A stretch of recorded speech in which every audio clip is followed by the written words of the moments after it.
aquilo que me dá esperança. Quero trazer à memória aquilo que me dá esperança.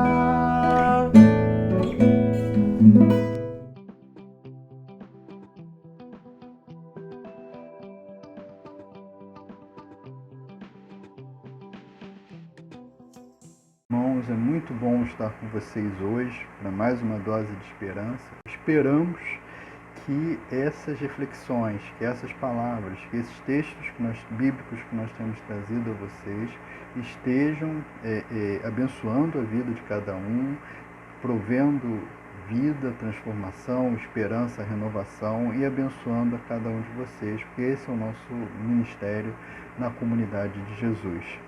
O texto que eu gostaria de trazer para vocês hoje se encontra no Evangelho de Marcos, no capítulo 21, que diz: certo homem de Cirene, chamado Simão, pai de Alexandre e de Rufo, passava por ali, chegando do campo.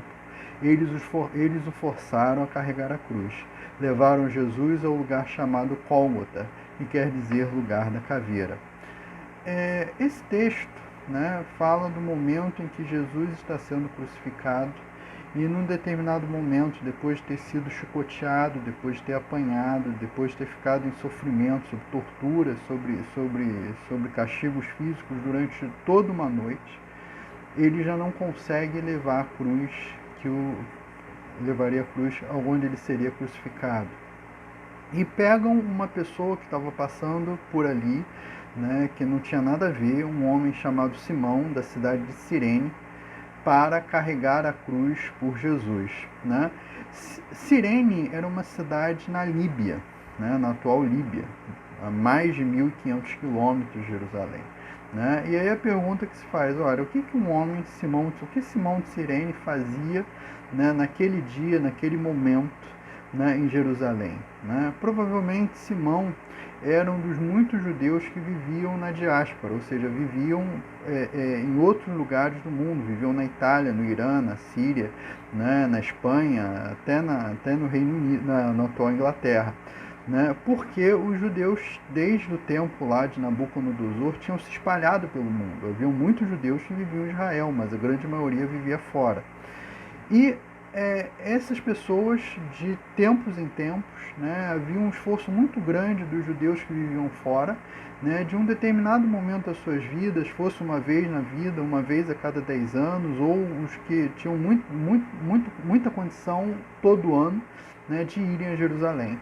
E muitos eram judeus humildes, eram pessoas humildes, que juntavam muito dinheiro ou iam de cidade em cidade, e em cada cidade ofereciam os seus préstimos para trabalhar e assim sustentar-se para a próxima parte da viagem. Provavelmente é o caso de Simão. Marcos também fala que ele era pai de Alexandre e Rufo, sendo que Alexandre e Rufo não são mencionados em nenhum ponto do Evangelho de Marcos. Então, possivelmente, eram pessoas muito conhecidas entre os cristãos primitivos. Nós temos uma ideia disso porque lá em Romanos, no capítulo 16, versículo 13, Paulo diz: saudem Rufo, eleito do Senhor, e sua mãe, que tem sido mãe também para mim. Acredita-se que esse Rufo seja o mesmo Rufo que é citado no Evangelho de Marcos, que era o filho de Simão de Cirene. Marcos, o Evangelho de Marcos foi conhecido durante o tempo da igreja primitiva, entre os pais da igreja, como as memórias de Pedro, porque Marcos, segundo nos diz 1 Pedro capítulo 5, versículo 13, Marcos trabalhou como intérprete, como auxiliar de Pedro. Ele já tinha trabalhado como auxiliar do apóstolo Paulo na missão e depois como auxiliar do apóstolo Pedro. Então aqui o Evangelho são memórias disso. Mas o mais interessante nesse texto, não são curiosidades, mas o fato de uma pessoa que não viu os milagres de Jesus, que não viu as grandes mensagens de Jesus, que não viu as grandes palavras de Jesus, por um mera aparente acaso da vida, por ele estar passando naquele lugar, naquele horário, naquele momento, Jesus ele é chamado para ajudar Jesus, para estar com Jesus. E aquele encontro marca a sua vida, aquele encontro transforma a sua vida, de forma que ele e toda a sua família se convertem ao Evangelho e vão ser conhecidos e reconhecidos por todos como pessoas que eram eleitas do Senhor, que serviam o Senhor.